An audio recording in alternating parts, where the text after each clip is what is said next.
12,617 আৰু যদি আমি পেশেন্ট ডিসচাৰ্জ ধৰো তেতিয়াহলে 2,08,283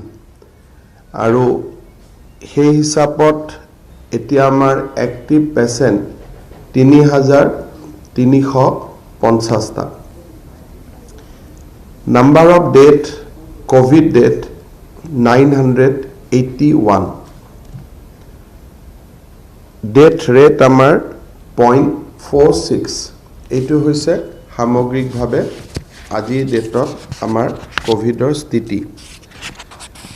ভাৰতবৰ্ষৰ লগত যদি আমি এটা তুলনা কৰো তেতিয়ালে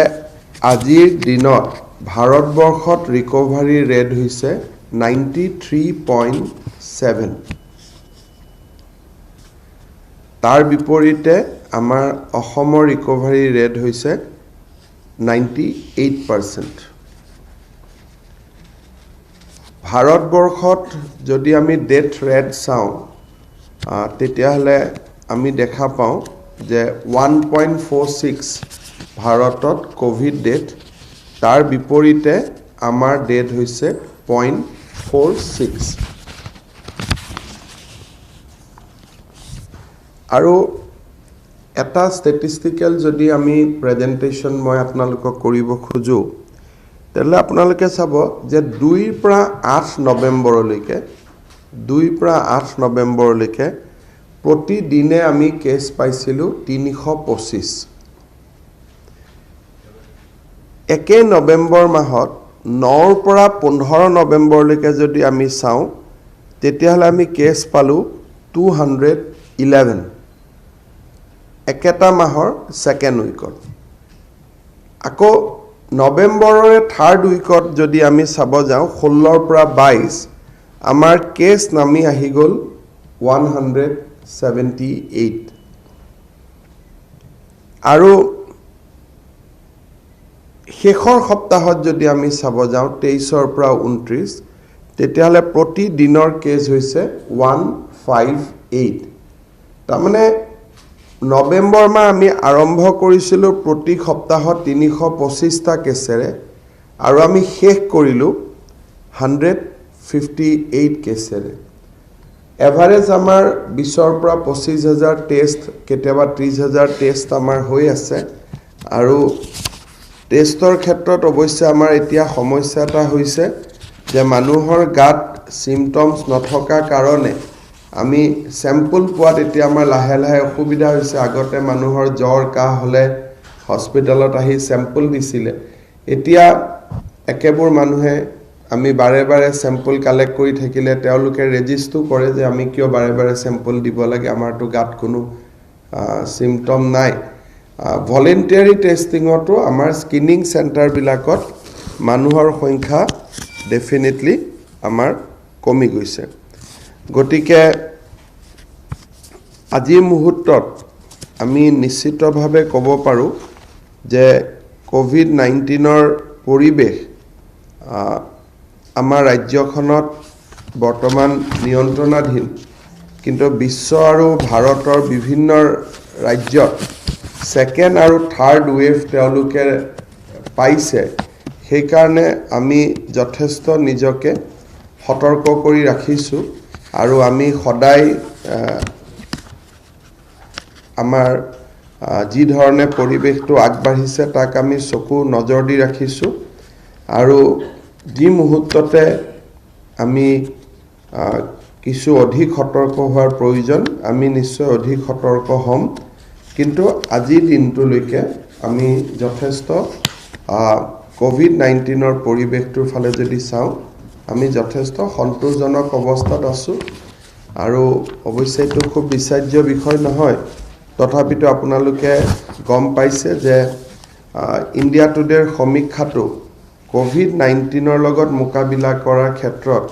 তেওঁলোকে সকলো ৰাজ্যৰ তুলনাত ভাৰতৰ অসমক তেওঁলোকে সৰ্বোচ্চ স্থান দিছে যে অসমতে আটাইতকৈ ভাল কৰি কোভিড-19ৰ সৈতে যুঁজ কৰি থকা হৈছে অৱশ্যে এটো ৰিলেটিভ কথা অহা কালি কি হয় আমি নাজানো কিন্তু আজিৰ দিনটোলৈকে পৰিবেশটো এই ধৰণে বুলি আমি ক'ব পাৰো কোভিড-19ৰ যিটো বৰ্তমান পৰিৱেশ আছে সেই পৰিৱেশটোৰ লগত ৰজিতা খুৱাই আমি 15 ডিসেম্বৰৰ পৰা লিমিটেড ৰূপত হোষ্টেলসমূহ খুলি দিবলৈ সিদ্ধান্ত লৈছো। লিমিটেড মানে কেনেকুৱা যে অকল ফাইনেল ইয়াৰ ষ্টুডেন্টছ খিনি এতিয়া হোষ্টেলত আহিব পাৰিব।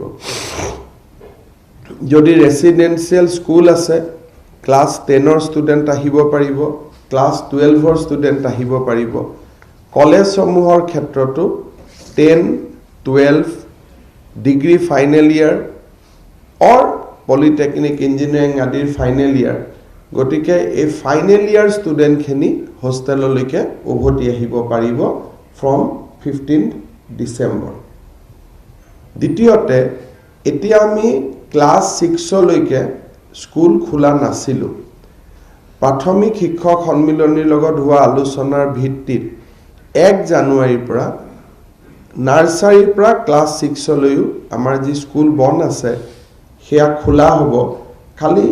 তাকো আমি ষ্টেগাৰ্ড কৰিম যে 6 কোন তাৰিখে, 5 মান কোন দিনা, 6 মান কোন দিনা, 4 মান কোন দিনা ডিটেইল এডুকেশ্যন ডিপাৰ্টমেণ্টে এছঅপি দিব। কিন্তু এজ অফ নাও limited opening of hostel will happen from 15 December for the final year student. আৰু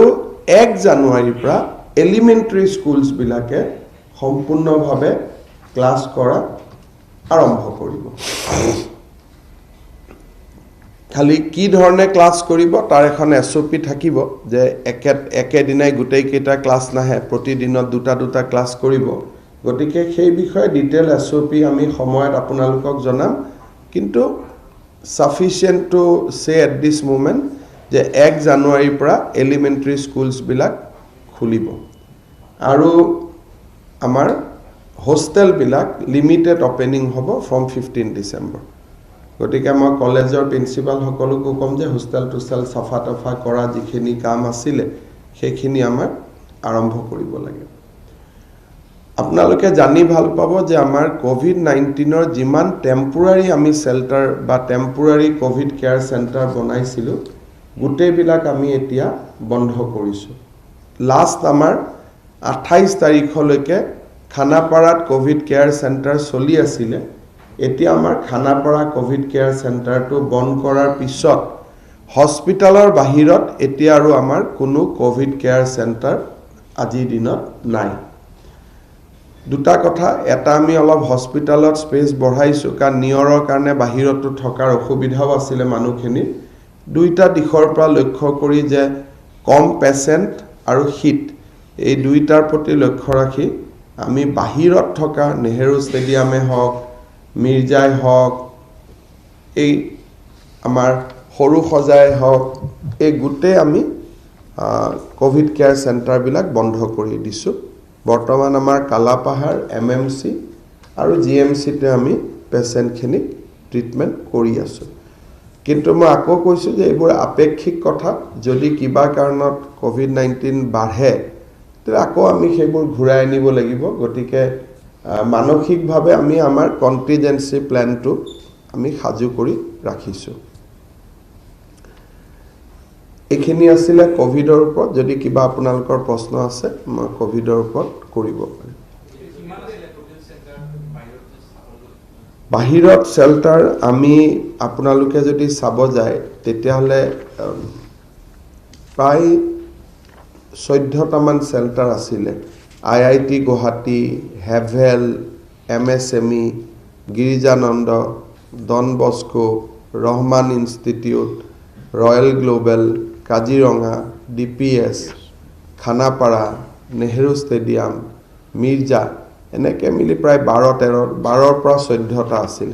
সৰু ডাঙৰ ঋতুৰাজ হোটেল, এই গোটেই ব্যৱস্থাটো হ'ল যে অন কনসেন্ট অফ গাৰ্জেন। গতিকে গাৰ্জেনে যদি কনসেন্ট নিদিয়ে তেতিয়াহ'লে ডেফিনেটলি ষ্টুডেণ্ট স্কুলত নাযাব। সেইকাৰণে এইবাৰ এটেণ্ডেন্সটো কাউণ্ট নহ'ব কাৰণ it is depend on the guardian. সেইকাৰণে প্ৰাইভেট স্কুলবিলাকো আমি খুলি দিছোঁ 1 জানুৱাৰীৰ পৰা। কিন্তু বহুত ক্ষেত্ৰত গাৰ্জেনসকলে নপঠায়, অনলাইন ক্লাছ কৰি আছে।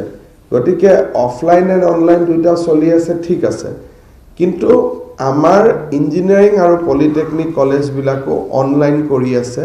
সেইটো আমি তেওঁলোকক বন্ধ কৰিব ক'ম 15 ডিচেম্বৰৰ পৰা, যাতে অফলাইন ক্লাছ আৰম্ভ হয়, at least for the final year student.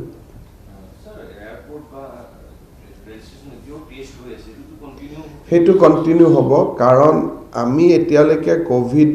আক্ৰান্ত নোহোৱাৰ মূল কাৰণটোৱে হ'ল, যিটো যোৱাবাৰ আমাৰ হৈছিলে, বহুদিন ক'ভিড হোৱা নাছিল, বাহিৰৰ পৰা অহা মানুহৰ যেতিয়া ফ্ল'টো হ'ল, আমাৰ ইয়াত ক'ভিড হ'ল। সেইকাৰণে বিমানবন্দৰ আৰু ৰেল ষ্টেচনৰ যিটো টেষ্টিং, সেইটো আমি অকল চলি থকাই নহয়, তাক আমি আৰু টান কৰি আছোঁ, যাতে বাহিৰৰ পৰা ইয়াত কেছ আহিব নোৱাৰে। মানে কোনো মানুহ যাতে উইদাউট টেষ্টিং অসমত প্ৰৱেশ কৰিব নোৱাৰে, তাৰ কাৰণে আমি ব্যৱস্থাটো টান কৰি আছোঁ। মানে শিথিল কৰাৰ এই কথাটো আমি ভবা নাই, কাৰণ ডেইলি এতিয়া আমি যিটো আজি 150 বুলি কৈছোঁ, তাৰ 20-22টা কেছ এয়াৰপৰ্টৰে। গতিকে number of case inside Assam বহুত কম, বাহিৰৰ পৰা অহা যে ৰেল আৰু প্লেনত লোৱা কেছহে বেছি। আজিৰ দিনত আমাৰ তিনিচুকীয়াই হওক,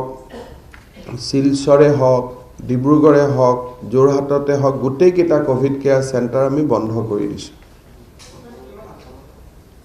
আজিৰ দিনত নাই, টোটেল 20টামান ক'ভিড কেয়াৰ চেণ্টাৰ আছিলে বাহিৰত, গোটেইখিনি আজিৰ দিনত বন্ধ হৈছে।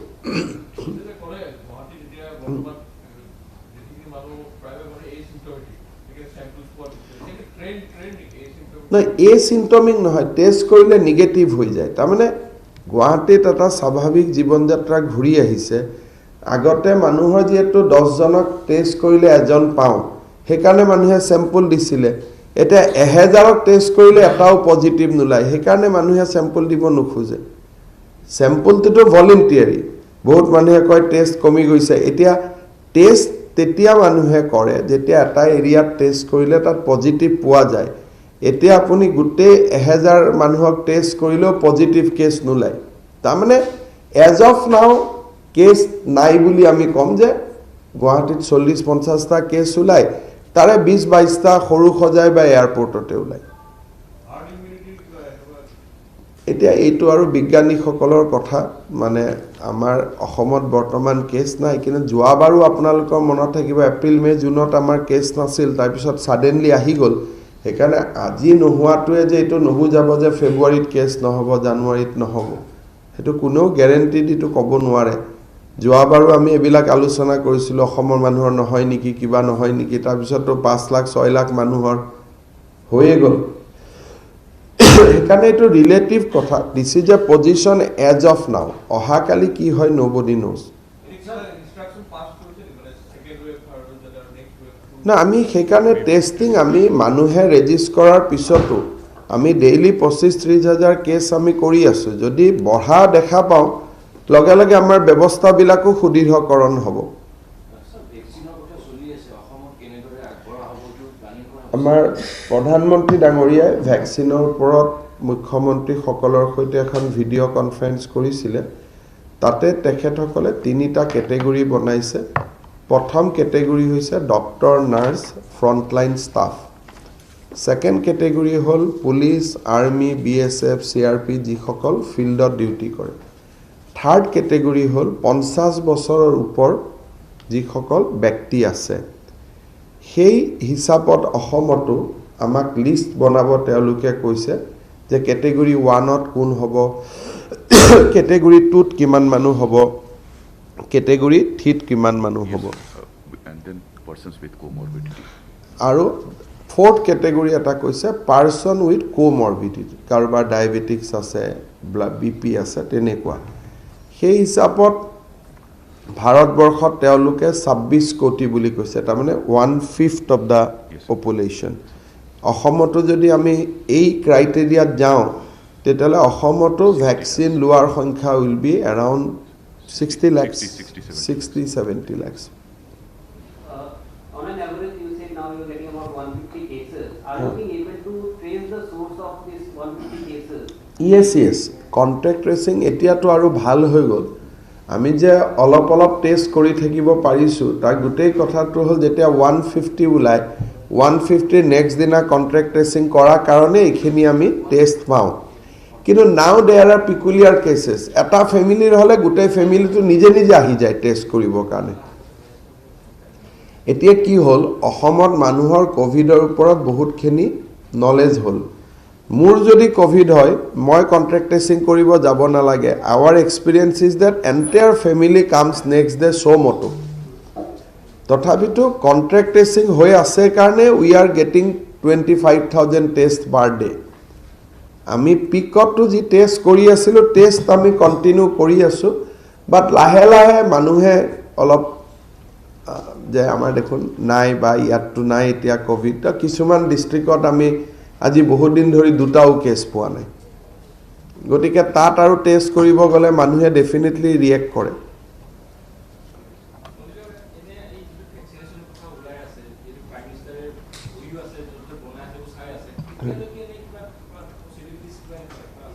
সিদিনাখন ভিডিঅ' কনফাৰেন্সত আমাক দিয়া ইণ্ডিকেশ্যন মতে নট বিফৰ মাৰ্চ এপ্ৰিল তেওঁলোকে আমাক কৈছে যে আজিৰ দিনত কোনো ভেকচিন নাই গতিকে আমি প্ৰিপাৰেশ্যন কৰি আছো বাট উইদাউট হেভিং এনি ভেকচিন গতিকে ভাৰতত 5টা ভেকচিনৰ কাম চলি আছে এটা হ'ল জাইডাছ কেডিলা এটা হ'ল আমাৰ ভাৰত বায়োটেক এটা হ'ল স্পুটনিক এটা ইউএছএৰ বায়োলজিক্যাল বুলি এটা কোম্পানী আৰু ফাইনালি আমাৰ সেৰাম ইনষ্টিটিউটৰ অক্সফোৰ্ড সো ইণ্ডিয়াত ডমেষ্টিকেলি 5টা ভেকচিনৰ ডেভেলপমেণ্ট প্ৰগ্ৰাম চলি আছে and all are in second and third stage কিন্তু তাৰ ভিতৰত অক্সফোৰ্ডৰ ভেকচিনটোৱে আগত আছে সো মই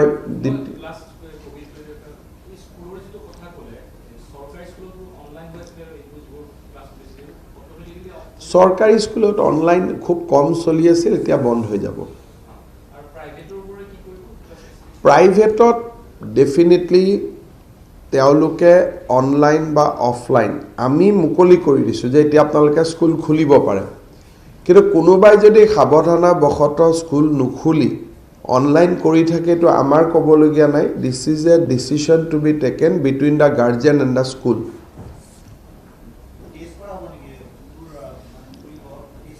এলিমেন্টাৰি এখানে আমি ডিটেইল এসওপিৰ কথা কৈছো যেতিয়া এলিমেন্টাৰি স্কুল খুলিব তাৰ আগতে শিক্ষকখিনিক আমি ডেফিনেটলি টেষ্ট কৰাম কিন্তু এটো সময় আছে 1 জানুৱাৰী 15 ডিসেম্বৰত যেতিয়া হোস্টেলত লৰা ছোৱালীবোৰ আহিব আমি হোস্টেলৰ লৰা ছোৱালীবিলাকক এবাৰ আমি টেষ্ট কৰাই লম ডিটেইল এসওপিটো আপোনালোকে পাব ফাইনাল ইয়াৰ ষ্টুডেন্টখিনি যেতিয়া হোস্টেলত আহিব সকলোকে আমি টেষ্ট কৰিম গতিকে সেই ডিটেইল এসওপিখন এডুকেশ্যন ডিপাৰ্টমেন্টে 3-4 দিনৰ ভিতৰত দিব it is always subject to test সেইখিনি এতিয়ালৈকে আমি ষ্টেগাৰ্ড টু ষ্টেগাৰ্ডে চলি আছে কাৰণ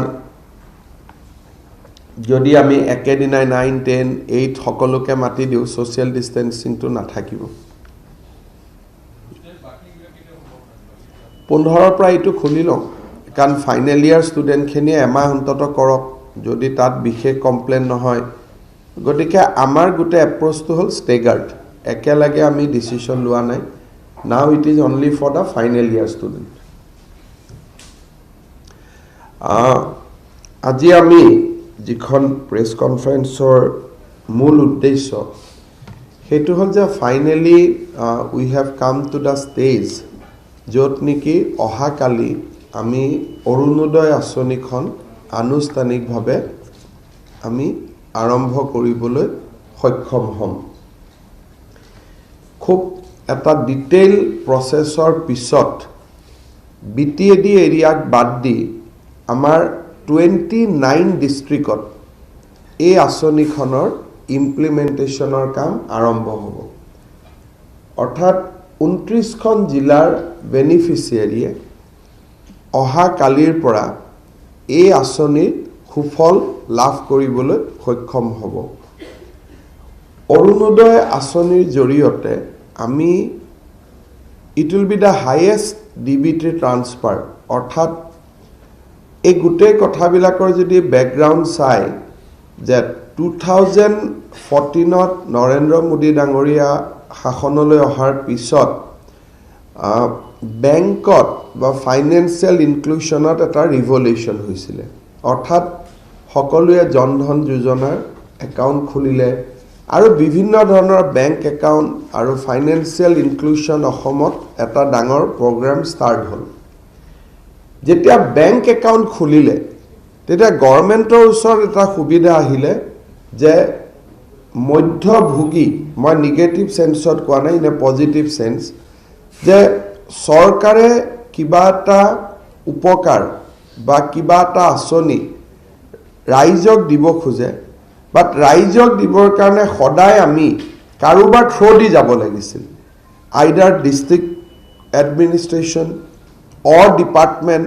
অৰ NGO অৰ ইণ্ডিভিজুৱেল কাৰোবাৰ থ্ৰু দি আমি যাব লাগিছিল so there was a leakage on the process so এই প্ৰসেসটো আৰু বেছি ট্ৰান্সপাৰেন্ট বা স্বচ্ছ নিকা কৰিবৰ কাৰণে ডিবিটিৰ কনসেপ্ট এটা আৰম্ভ হৈছিল যে why not transfer the amount to the bank account of the beneficiary directly অসমত জননী সুৰক্ষা যোজনাই কক স্কলাৰশিপে কক বিভিন্ন ধৰণৰ আঁচনি আমি ডিবিটি মুডত কৰি আছিলো in a small manner and staggered manner কৰবাত হয়তো কোনোবা জিলাত কোনোবা ব্লকত লাইক ডেট তাৰপিছত অলপ ইউনিভাৰ্সালাইজেশ্যন হ'ল যেতিয়া বৃদ্ধ পেনশনবিলাক আমি ডিবিটি কৰা আৰম্ভ কৰিলো বিধৱা পেনশনবিলাক ডিবিটি কৰা আৰম্ভ কৰিলো সো লাহে লাহে এই ডিবিটিৰ প্লেটফৰ্মখন টনকিয়াল হৈ গৈ থাকিল জনধন যোজনা আৰু ডিবিটি এই দুইটা প্লেটফৰ্মৰ এটা সুন্দৰ ব্যৱহাৰৰ জৰিয়তে আমি অৰুণোদয় আঁচনিখনৰ সিদ্ধান্ত লৈছিলো যে আমি অৰুণোদয় আঁচনি কৰিম আৰু 22 লাখ পৰিয়াললৈকে আমি মাহত 830 টকা ডাইৰেক্টলি ট্ৰান্সফাৰ কৰিম বাজেটত আমি কৈছিলো যে 430 টকা তেওঁলোকৰ হেলথ ঔষধ পাতি কিনিবৰ কাৰণে আমি এটা ভাগ কৰি দিছিলো যে এই 830 টকা কেনেকৈ ব্যৱহৃত হ'ব 400 টকা মেডিচিনৰ কাৰণে চাউল চৰকাৰে বিনামূলীয়াকৈ দিয়ে চাউলৰ চিন্তা নাই নেক্সট আমি কৈছিলো যে 200 টকা 4 কেজি ডালিৰ কাৰণে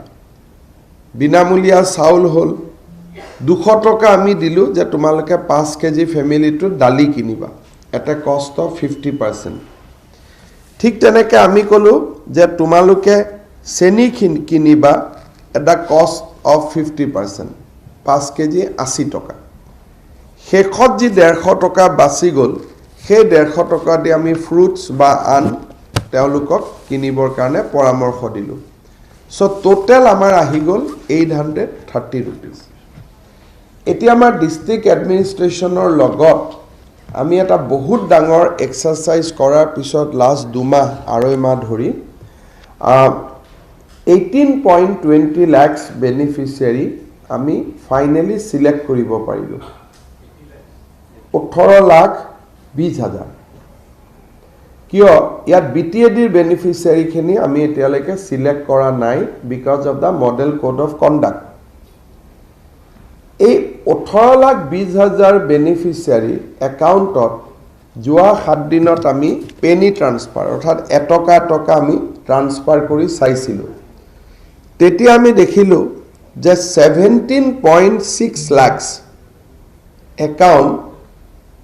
কাম কৰি আছে এক্টিভ যেটা এটকাটো তাত গৈ ঘুমাইছে সো বেসিক্যালি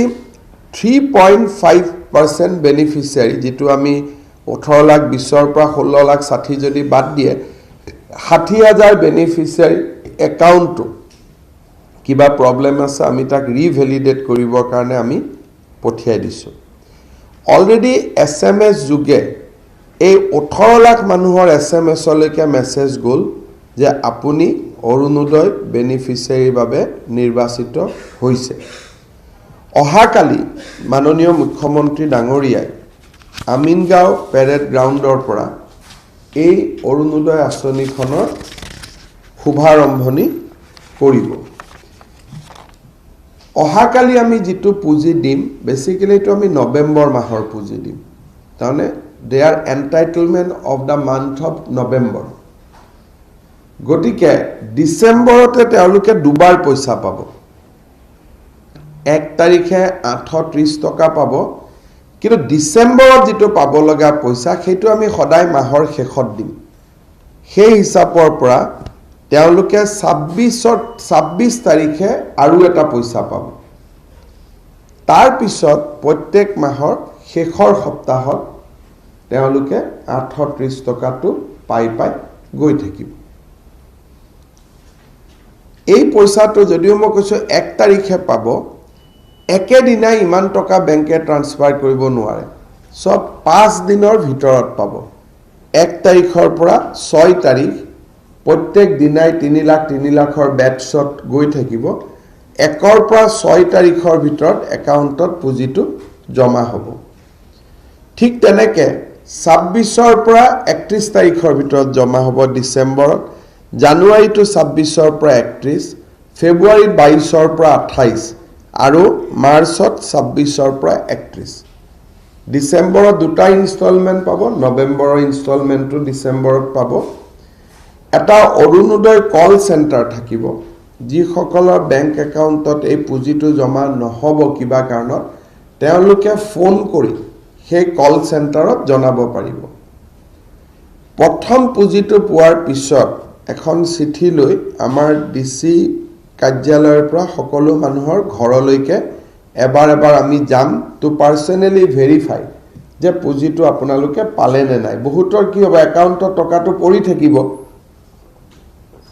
বেংকত যোৱা যেহেতু বহুত মানুহৰ আদত নাই বহুত কম টকা আছে বেংকত বছৰত হয়তো এবাৰ যায় এবাৰ আমি ফিজিক্যালি তেওঁলোকক এলাৰ্ট কৰিম যে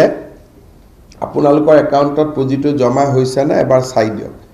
আৰু এবাৰ যদি গম পায় তেতিয়ালে আৰু ভৱিষ্যতে আৰু মানুহখিনি বেংকত অহা যোৱাটা সদায় কৰি থাকিব সো পাৰ মান্থত আমাক কিমান টকা লাগিব পাৰ মান্থত around 180 crores. So 180 crores as of now আমাৰ এনে 200 কোটি লাগে বিটিএডিৰ বেনিফিচিয়াৰী খিনি যোগ নোহোৱা কাৰণে 180 crores rupees আমি পাৰ মান্থত এই 22 লাখ পৰিয়াল আজি দিনত যেটো 18 লাখ 20 পিছত 22 লাখ হ'ব 22 লাখ পৰিয়াললৈকে আমাৰ এই পুঁজিটো ট্ৰান্সফাৰ হ'ব আৰু 200 কোটি টকা আমাক প্ৰতি মাহত লাগিব সো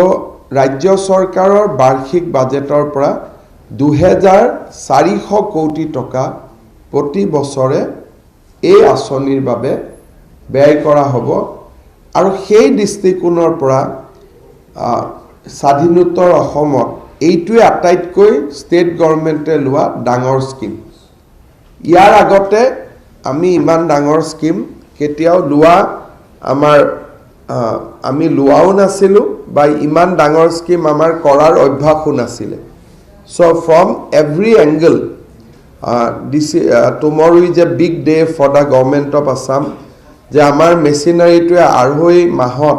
এই গুটে অৰুণোদয় আঁচনিখন খুব ধুনিয়া কৰি আমি বেনিফিচিয়াৰী সিলেক্ট কৰিলো বহুত বেছি গণ্ডগোলো হোৱা নাই ফাইনেন্স ডিপাৰ্টমেন্ট এটা ৰবাস্ট কম্পিউটাৰ প্লেটফৰ্ম বনাইছে অৰুণোদয় যাৰ জৰিয়তে আমি মানুহখিনিক প্ৰতি মাহত আমি পুঁজিটো দি থাকিব পাৰিম আৰু ডেট এণ্ড টাইম ফিক্স যে এইটো ডেটতে আপোনালোকে টকাটো পাব যেনেকে দৰমাহা সময়ত গৈ পায় এই পুঁজিটো সময়ত গৈ পাব পৰৱৰ্তী সময়ত আমি ভাবো যে আৰু 8 লাখ বেনিফিচিয়াৰী যদি আমি ইনক্লুড কৰিব পাৰো along with our financial situation তেতিয়ালে মোস্টলি নিম্ন মধ্যবিত্ত আৰু দুখীয়া প্ৰতিটো পৰিয়ালে আঁচনিৰ ভিতৰত ইনক্লুড আহি যাব কিন্তু আজি আমাৰ আৰ্থিক অসুবিধাৰ কাৰণে আমি 30 লাখলৈকে যাব পৰা নাই কিন্তু পৰৱৰ্তী পৰ্যায়ত ডেফিনেটলি গভৰ্নমেণ্টৰ এইটো টাৰ্গেট থাকিব টু ৰিচ 30 lakhs বেনিফিচিয়াৰী আজি we are starting with 18.20 BTAD election হৈ যোৱাৰ লগে লগে 22 হ'বগৈ this is what we have plan as of now গতিকে আপোনালোকক হেণ্ড আউট এটা আমি দিছোঁ আৰু মই আগতে কোৱাৰ দৰে যে ষ্টেট গভৰ্নমেণ্টে ইমান ডাঙৰ স্কিম আগতে কেতিয়াও লোৱা নাই কৰা নাই এইটো প্ৰথম হ'ব ইয়াত এটা প্ৰত্যেক বছৰত এটা মাহত অৰুণোদয় মাহ হিচাপে আমি পালন কৰিম য'ত মানুহে এক্সিট ৰুট পাব অৰ্থাৎ অৰুণোদয় লগো প্ৰত্যেক ঘৰত আমি লগাম কিছুমানৰ ঘৰত চাকৰি হৈ গ'ল কিছুমানে এখন ট্ৰেক্টৰ কিনি ল'লে সো আমি এক্সিট ৰুটো মানুহখিনিক দিম যে মই অৰুণোদয়ৰ পৰা এতিয়া ওলাই আহিব খোজো এইটো নহয় যে একেবোৰ মানুহে সদায় অৰুণোদয় পাই থাকিব বছৰৰ এটা মাহত অৰুণোদয় সাৰ্ভে হ'ব আৰু they will get exit root তেওঁলোকে ওলাই আহিব পাৰিব আৰু কোনো চৰকাৰী চাকৰিয়াল থকা ফেমিলি বা চৰকাৰী চাকৰিয়ালে যদি অৰুণোদয় আঁচনি লয় সিমান টকা তেওঁ দৰমহাৰ পৰা কাটি লোৱা হ'ব সেইকাৰণে কোনোবা যদি আমাৰ যেতিয়া কল চেণ্টাৰ হৈ যাব অৰুণোদয় আঁচনিত যদি চৰকাৰী কৰ্মচাৰীয়ে বেনিফিচিয়াৰী হিচাপে সোমাইছে বা ফেমিলি সোমাইছে সেইটো আমাক ইনফৰ্ম কৰিব পাৰিব কাৰণ দুবাৰ দৰমহা দিয়াটো নিয়ম নহয় গভৰ্নমেণ্টত উই কেনট পে চেলাৰী 2 টাইমছ যে এবাৰ অৰুণোদয় জৰিয়তে দিলোঁ এবাৰ নিজৰ পে বিলত দিলোঁ গতিকে সেই এটা দৃষ্টিভংগী থাকিব গতিকে এইটো নহয় যে আজি কৰবাত যদি কোনোবা বেনিফিচিয়াৰী পাব নলগা বেনিফিচিয়াৰী পাইছেও ইয়াত চিন্তা কৰিবলগীয়া একো নাই কাৰণ তেওঁলোকক উলিয়াই দিয়া বা নিজে ওলাই যোৱা দুইটা ব্যৱস্থা এই আঁচনিখনত ৰখা হৈছে পেনশ্যনেও নাপাব নোপোৱা লিষ্টখন আছে পেনশ্যন যাৰ ঘৰত গাড়ী আছে ফ্ৰিজ আছে ট্ৰেক্টৰ আছে ডেট লিষ্ট ইজ আপোনালোকৰ হেণ্ড আউটটোত আমি দি দিছোঁ Eligible and ineligible. হা চাকৰিয়াল থকা ঘৰ বুলি ক'লে হিজ ক্লোজেষ্ট ফেমিলি বুজাব খুৰাকৰ ঘৰৰ কথা নাই বৰদেউতাকৰ ঘৰ কথা নাই ভায়েক যদি বেলেগ হৈ বিয়া বাৰু হৈ আছে বেলেগ কথা ডিপেণ্ডেণ্ট ফেমিলিটোৱে নাপায় পাব সেইটোৰ লগত কোনো কথা নাই অলৰেডি বেনিফিচিয়াৰী চিলেকশ্যন হৈ গ'ল এই প্ৰক্ৰিয়াটোৰ পৰা আমি পাৰ হৈ আহিলোঁ এতিয়া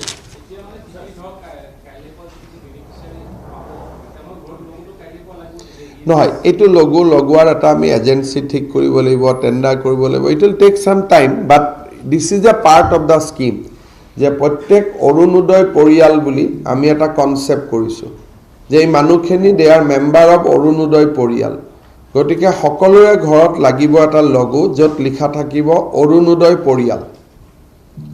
সো এই লগোটো আমি সকলোৰে ঘৰত লগাম যাতে ভৱিষ্যতে আমি কিবা আঁচনি আহিলে যে অৰুণোদয় বেনিফিচিয়াৰীক দিয়া হ'ব আৰু চিলেকশ্যনৰ কথা নাই ইট ইজ ৰেডিমেড চিলেক্টেড পিপল এই বস্তুটো নহ'লে সদায় চিলেকশ্যন কৰোঁতে বহুত সময় গৈ থাকে গতিকে এইটো এটা যাতে অনগোয়িং প্ৰচেছ হয় families are non families are selected আৰু 8 লাখ যদি আমি কিবা কৰিব পাৰোঁ তেতিয়াহ'লে প্ৰত্যেক ঘৰ মানুহে ইনক্লুড হৈ যাব দুখীয়া মানুহ নেক্সট ইয়াৰ বাজেটত আমি চাব লাগিব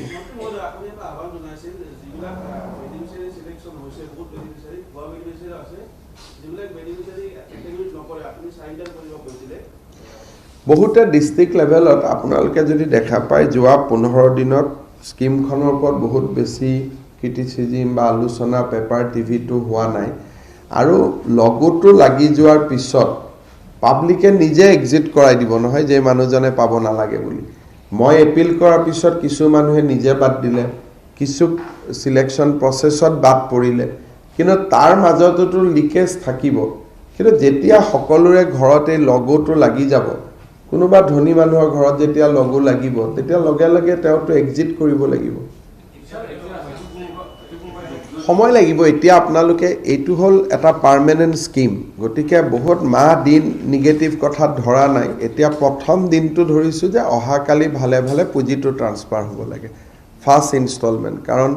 এতিয়া আপুনি যদি বাকি কামবিলাক মনোনিবেশ কৰে তেলে স্কিমটো লঞ্চ নহব নহয় গতিকে কালি যাতে স্কিমটো ভালে ভালে লঞ্চ হয় দ্যাট ইজ দা প্ৰায়োৰিটি বাকি এই গোটেইবিলাক আমাৰ স্কিমতে লিখা আছে আৰু এইবিলাক কৰিবৰ কাৰণে ডিসি সকলক আমি টকা পইচাৰো যোগান ধৰিছো ভলেন্টিয়াৰ লগোৱা কিবা লগোৱা so this is A part of ongoing process তেওঁলোকে কৰি থাকিব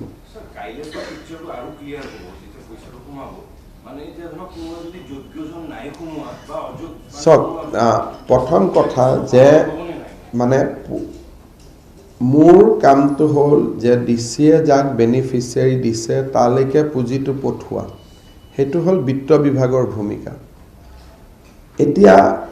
মই ধৰি লব লাগিব যে সকলো যোগ্য কাৰণ ডিসিজনে যেতিয়া সহি মাৰি পঠাইছে মই অযোগ্যৰ কথাটো যদি আজি আলোচনা কৰি থাকো that means I have doubted the wisdom of the deputy commissioners গতিকে আজি মই ধৰি লৈছো সকলো যোগ্য কিন্তু ডিসিয়েও ভুল কৰিব পাৰে গতিকে তাৰ কাৰণে স্কিমখনত যথেষ্ট সুবিধা দিয়া হৈছে 2-3 বাৰ পাব সুবিধা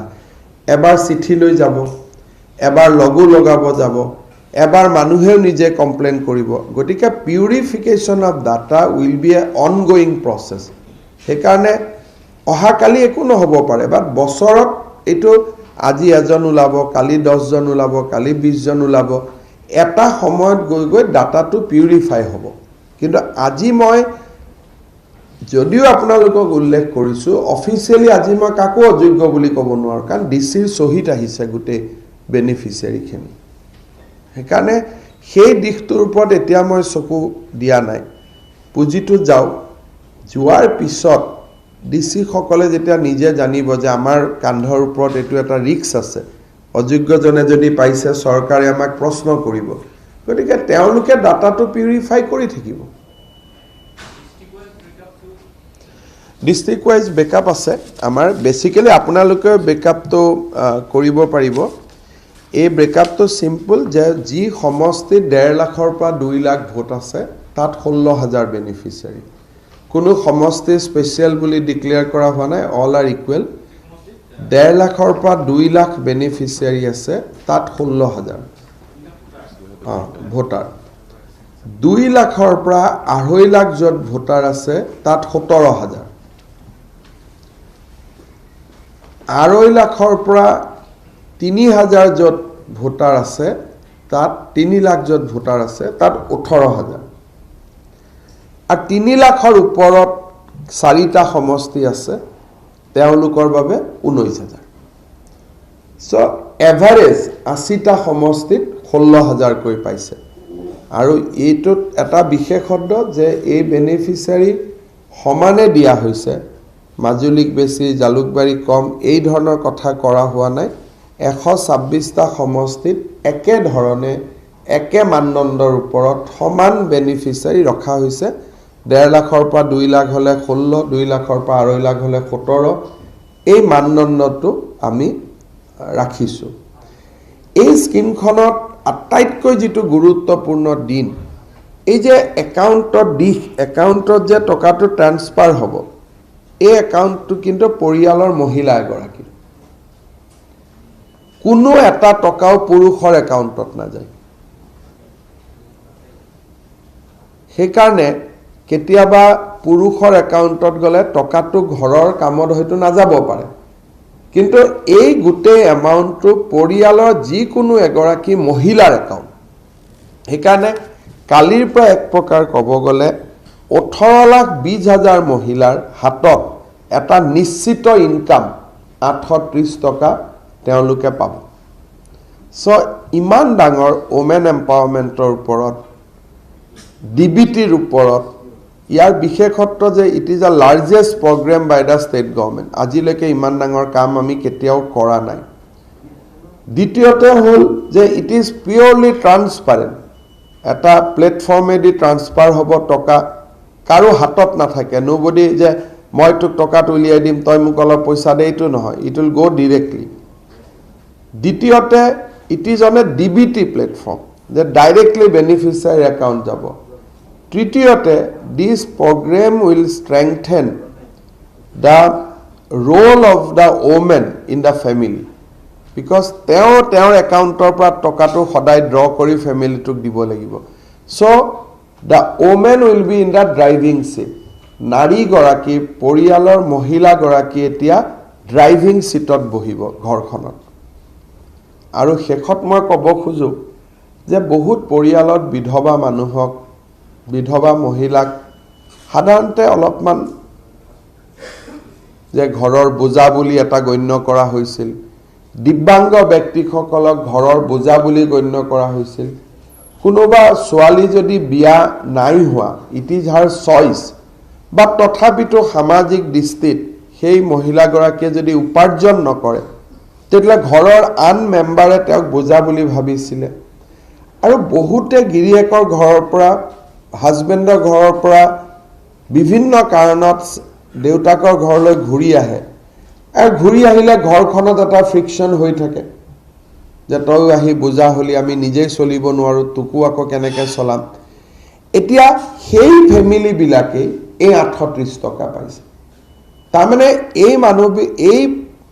ব্যক্তি সকলৰ ঘৰখনত কালি দিনটোৰ পৰা সন্মান দুগুণে বাঢ়ি যাব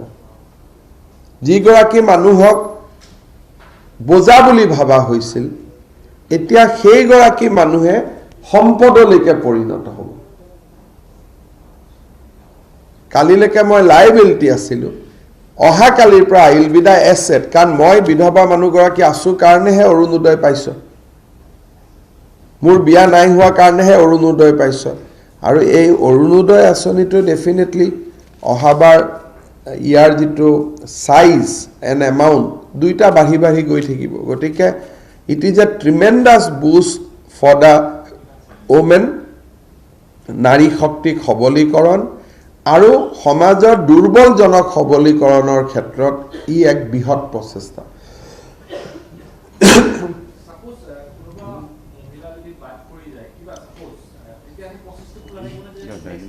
ইয়াত হৈছে কি যে যিটো অৰুণোদয় মাহ হ'ব সেই অৰুণোদয় মাহটোত ওলাই যাব ওলালে সেই কোটাটোতে সোমাই যাব মাহ এটা থাকিব যে জুলাই মাহটো সাপোজ অৰুণোদয় মাহ আগষ্ট মাহটো অৰুণোদয় মাহ সেই মাহটোত জিলা কৰ্তৃপক্ষই বেলেগ কাম নকৰে অকল অৰুণোদয়ৰ ওপৰতে কাম কৰিব এন্ট্ৰি এণ্ড এক্সিট দুইটা হ'ব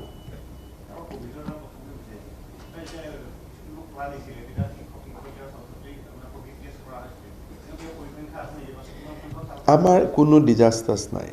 কাছাৰত দুজন শিক্ষক পাইছিলোঁ তাৰ বাদে বহুত বেছি তেনেকুৱা কোনো ডেটা আমাৰ ওচৰত অহা নাই কাৰণ তেনেকুৱা কোনো ঘটনা হোৱা নাই নাই গতিকে অহাকালি 11 বজাত নহয় জানো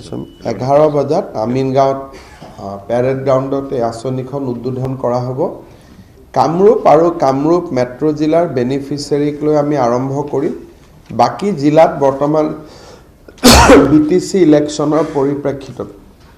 আমি ফাংচন কৰা নাই কিন্তু সবৰ একাউণ্টত পুঁজিটো গৈ পাব কোন দিনাখন কোন জিলাৰ যাব তাকো আমি জনাই দিম শিৱসাগৰ একাউণ্টত কোন দিনা জমা হ'ব এখন লিষ্টখনো আছে আপোনালোকক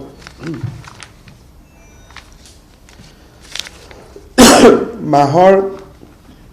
প্ৰথম দিনা সদায় কামৰূপ মেট্ৰৰ কামৰূপত যাব অহাকালি মানে ডিসেম্বৰ 1 ডিসেম্বৰ 2 যাব সাউথ সালমাৰা ধুবৰী গোৱালপাৰা বঙাইগাঁও বৰপেটা নলবাৰী দৰং মৰিগাঁও নগাঁও ডিসেম্বৰ 3 যাব কাৰ্বি আলং হোজাই ওয়েষ্ট কাৰ্বি আলং ডিমা হাছাও কাছাৰ কৰিমগঞ্জ হাইলাকান্দি শোণিতপুৰ বিশ্বনাথ ডে 4 যাব তিনিচুকীয়া ডিব্ৰুগড় চৰাইদেউ মাজুলী লখিমপুৰ ধেমাজি শিৱসাগৰ গোলাঘাট যোৰহাট 26 পৰা 31 হলেও এইটো ফৰমেটতে গৈ থাকিব আৰু কেতিয়াবা আপোনালোকক আমি দেখুৱাম কেনেকৈ টকাটো আমাৰ প্লেটফৰ্মটো কি ধৰণে আমি কৰিছো হাউ উই ট্ৰান্সফাৰ দ্য এমাউণ্ট ইকুবেৰ এটা আমাৰ ইকুবেৰ বুলি সফটৱেৰ আছে তাৰ থ্ৰুদি ই ওলাই গুচি যাব ট্ৰান্সফাৰ কৰাত 20 মিনিট কিমান মিনিট লাগিব sir. 5 মিনিটছত এদিনৰ বেনিফিচিয়াৰী ওলাই যাব চ' এইটো এটা গোটেইখিনি সুবিধা হ'ব শেষত এটা সৰু কথাৰে সামৰণি মাৰিছোঁ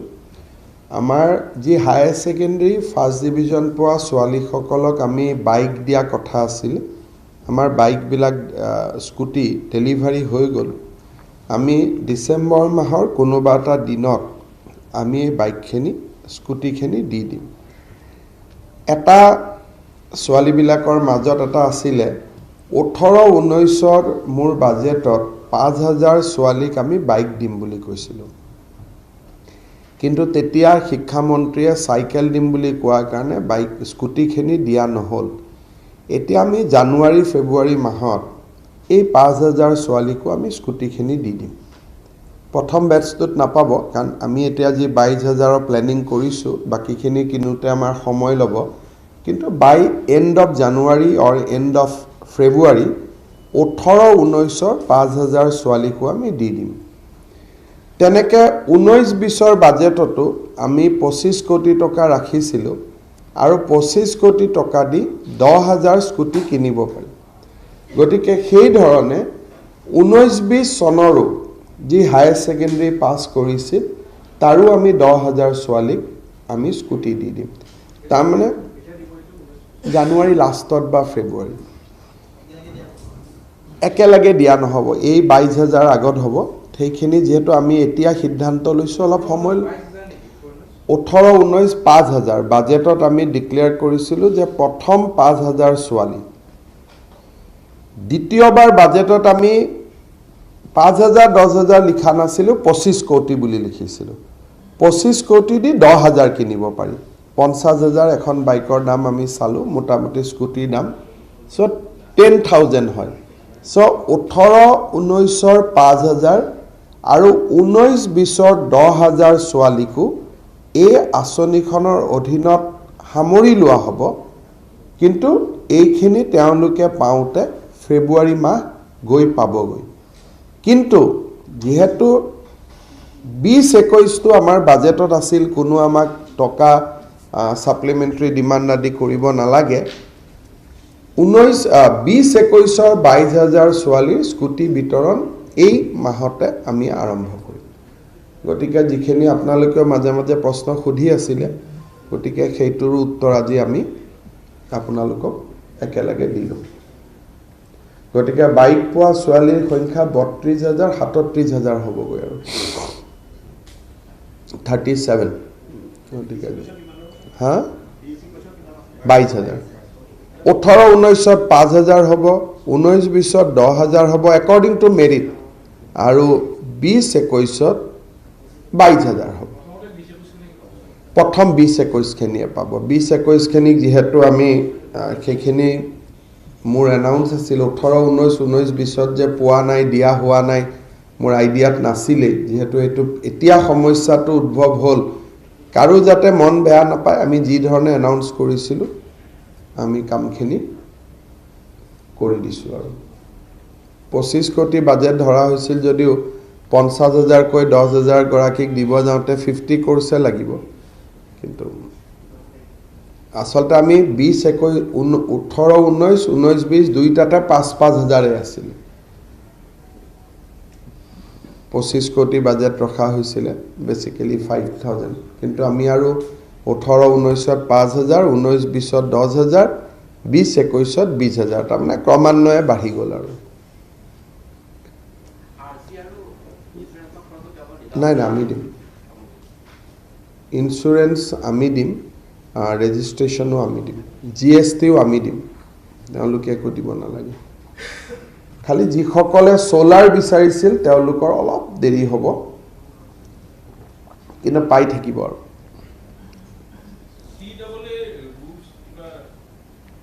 CWA মানে এটোতো আমি কোনেটো ভুয়া এটা আছিল এটো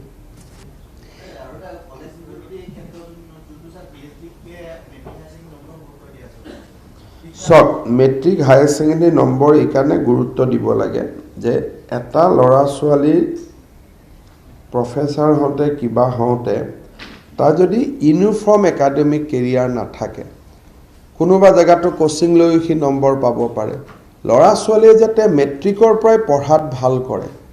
সেইকাৰণে সদায় সকলো জায়গাতে বেঞ্চমাৰ্কটো হৈছে যে ইউনিফৰ্ম একাডেমিক কেৰিয়াৰ